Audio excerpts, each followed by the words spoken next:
Here is the latest from K2 Radio News.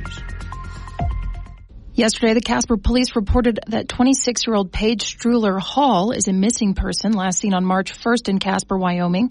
She's 5 foot 2 inches tall, 140 pounds, with brown eyes, although her picture, she does have blue eyes in her picture, but they wrote she has brown eyes, and short dark hair. She was reported missing May 21st to the Casper Police Department and has ties to Wyoming, Colorado, and Nebraska. We did a little bit of digging trying to figure out who this person might be. Turns out she is a fugitive who was on the run from Colorado and Wyoming. She was out on a $75,000 bond out of Colorado before she came to Casper in January, where she was caught for selling fentanyl with her boyfriend. They were caught with thousands of pills at the Motel 6. They crashed their car through a police barricade, and then they were captured. Each received bonds over $100,000. And now they are out of jail on cash or surety bonds. Again, the Casper police is looking for her. Anyone who would like to report an anonymous tip can report to Crime Stoppers of Wyoming, or you can call 307-577-8477. Also, the Casper Police Department does have an anonymous tip line. You can find that at pdtips@casperwy.gov. Earlier last week, Town Square Media conducted an online poll with over 700 people voting and found a plurality of respondents citing high property taxes as the top election issue in Wyoming this year. Slightly more than a third cited high property taxes as the top issue. Diversifying the economy placed second in the poll at a little over 16%, and legalizing cannabis came in third with about 11%.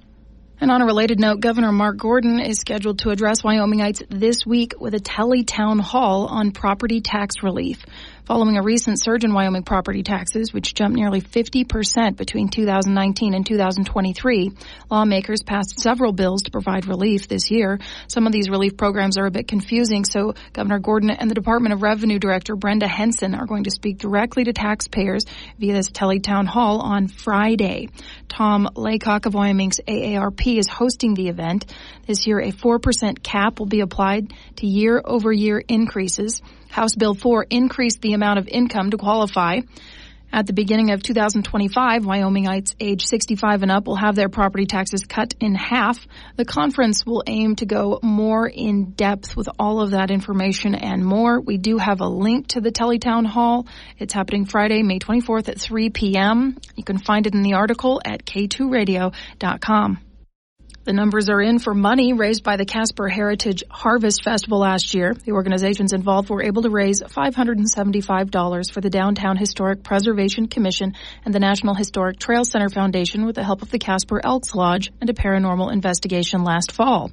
On May 28th at 10 a.m., the public is invited to the Casper Elks Lodge for Peter McDaniels of the Casper Ghostbusters Ecto Interceptor Project, while he donates the proceeds from their Seminole Years fundraiser to Connie Thompson of the Downtown Historic Preservation Commission and Nathan Soper of the Casper Elks Lodge for their gracious use of the facility last year.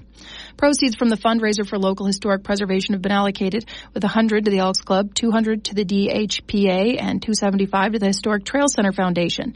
On behalf of the organization, the owner of Candlelight Frights, Azriel, thanks the community for their involvement and their help. This coming fall, a vintage Halloween experience is rebranding to Save Halloween, a folk Halloween experience. And a big congratulations to Casper soccer players who were announced at the All-State Awards this spring. This is Parker O'Neill from Kelly Walsh's third All-State honor in his prep career. And on the girls' team, that's NC's Ryan Barthel and Kelly Walsh's Peyton Hill. Reporting in Casper, I'm Colby Feeder.